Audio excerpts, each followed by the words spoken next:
కార్మిక శాఖ ఇన్స్పెక్టర్ కి భద్రత అవకాశం ఇవ్వాలి. పరిశ్రమల్ని పరిశీలించడానికి కార్మిక శాఖ అదనపు అవకాశాలు, పరిశ్రమలను తనిఖీ చేయడానికి కార్మిక శాఖ అవకాశాలు, పరిశ్రమలను తనిఖీ చేయడానికి కార్మిక శాఖ అవకాశాలు, చనిపోయిన కుటుంబాలకి ₹1,00,00,000 నష్టపరిహారం, చనిపోయిన కుటుంబాలకు ₹1,00,00,000 నష్టపరిహారం, చనిపోయిన కుటుంబాలకు ₹1,00,00,000 నష్టపరిహారం, విశాఖ ఫార్మా రంగంలో చనిపోయిన కుటుంబాలకు ₹1,00,00,000 నష్టపరిహారం, కార్మికులకు భద్రతా చర్యలు, కార్మికుల ప్రాణాలకు రక్షణ, కార్మికుల ప్రాణాలకు రక్షణ, కార్మికుల ప్రాణాలకు రక్షణ, కార్మికుల ప్రాణాలకు రక్షణ, అన్ని పరిశ్రమల్లో భద్రతా చర్యలు చేపట్టాలి.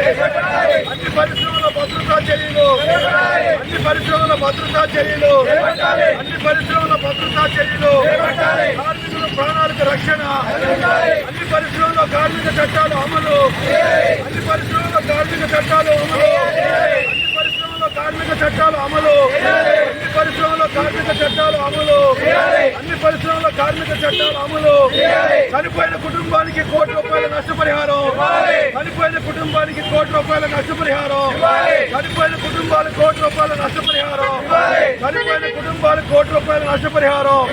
కాపాడండి కార్మికుల ప్రాణాలను, కార్మికుల ప్రాణాలను, కార్మికుల ప్రాణాలను. విశాఖలో జరిగిన సంఘటనపై సమగ్ర విచారణ, విశాఖలో జరిగిన సంఘటనపై సమగ్ర విచారణ, విశాఖలో జరిగిన సంఘటనపై సమగ్ర విచారణ, విశాఖలో జరిగిన సంఘటనపై సమగ్ర విచారణ. జిందాబాద్ సిఐటియు, జిందాబాద్ సిఐటియు, జిందాబాద్ సిఐటియు. అన్ని పరిశ్రమల్లో భద్రతా చర్యలు, అన్ని పరిశ్రమల్లో భద్రతా చర్యలు, అన్ని పరిశ్రమల్లో భద్రతా చర్యలు ఇవ్వాలి. కార్మికులకు రక్షణ, కార్మికులకు రక్షణ అమలు చేయాలి. కార్మిక చట్టాలు అమలు చేయాలి. కార్మిక చట్టాలు, కార్మికుల ప్రాణాలకు రక్షణ, కార్మికుల ప్రాణాలకు రక్షణ. అన్ని పరిశ్రమల్లో తనిఖీలు వెంటనే, అన్ని పరిశ్రమల్లో భద్రతాపరమైన తనిఖీలు వెంటనే, అన్ని పరిశ్రమల్లో భద్రతాపరమైన తనిఖీలు వెంటనే, అన్ని పరిశ్రమల్లో భద్రతాపరమైన తనిఖీలు వెంటనే.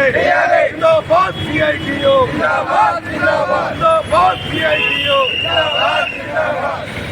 నిన్న విశాఖపట్నంలో ఫార్మా రంగంలో ఉన్నటువంటి సెస్లో పెద్ద ఎత్తున అక్కడ రియాక్టర్ పేలి దాదాపు 18 మంది చనిపోవడం జరిగింది. ఇంకా చాలామంది హాస్పిటల్లో ప్రాణాలతో కొట్టుమిట్టాడుతూ ఉన్నారు. అలాగే నిన్నే నెల్లూరు జిల్లాలో FFF అనేటువంటి ఆయిల్ ఫ్యాక్టరీలో అక్కడ కూడా 3 కామ్రేడ్స్ కార్మికులు చనిపోయారు. అక్కడ కూడా చాలామంది క్షతగాత్రులు హాస్పిటల్లో ప్రాణాల కోసం పోరాడుతూ ఉన్నారు. ప్రభుత్వం ఇవాళ ఈ రకమైనటువంటి కారణం, ఇలా చనిపోవడానికి కారణం ప్రభుత్వమే కారణం అని సందర్భంగా సిఐటిగా చెప్పదలుచుకున్నాం.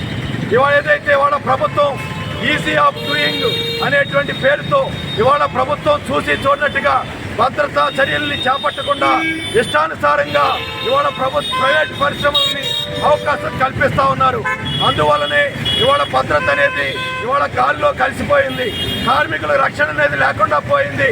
ఇవాళ ప్రభుత్వం ఇవాళ చూసి చూడనట్టు వ్యవహరించడం ఫలితంగానే ఇవాళ రాష్ట్రంలో పెద్ద ఎత్తున కార్మిక వర్గం ప్రాణాలు కోల్పోతున్నారు.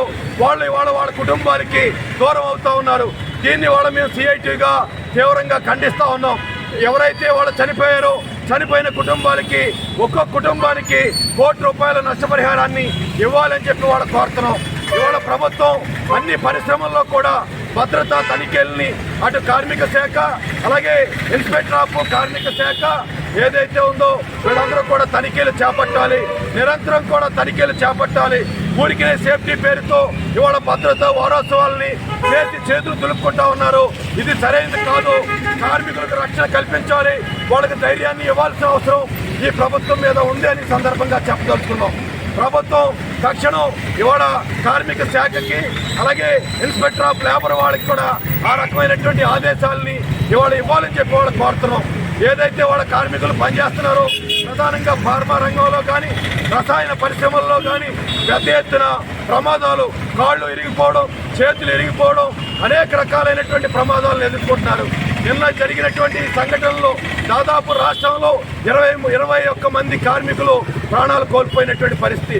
ఇవాళ వందలాది మంది క్షతగాత్రులు ఇవాళ హాస్పిటల్లో మగ్గుతున్నటువంటి పరిస్థితి ఉంది. కాబట్టి ఇవాళ వచ్చినటువంటి కూటమి ప్రభుత్వం వెంటనే ఇవాళ అన్ని పరిశ్రమల్లో తనిఖీలు చేపట్టాలి.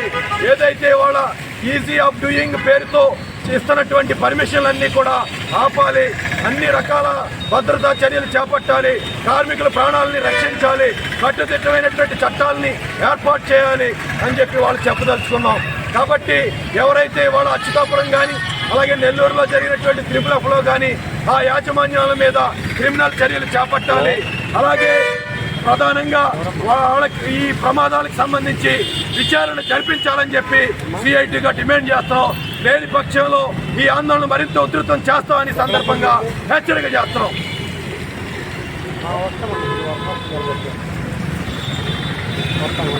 కల్పించాలి.